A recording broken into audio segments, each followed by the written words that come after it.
demande souvent qu'est-ce qui est plus avantageux, le CELI ou le REER.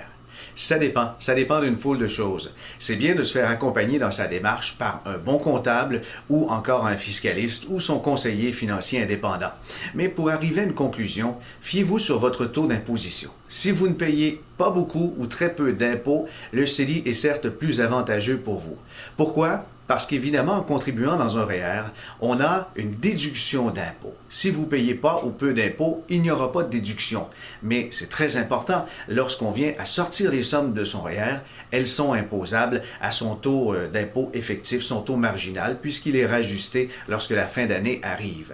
Maintenant, pour qui ça concerne un CELI plutôt qu'un REER? Ça concerne les gens à plus faible revenu ou ça concerne les gens qui ont des possibilités de retirer les sommes, étant donné que leur niveau d'épargne n'est pas régulier.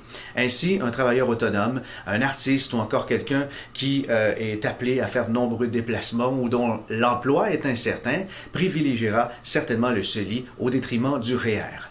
Lorsqu'on approche de la retraite ou on est à la retraite, le CELI ou le REER?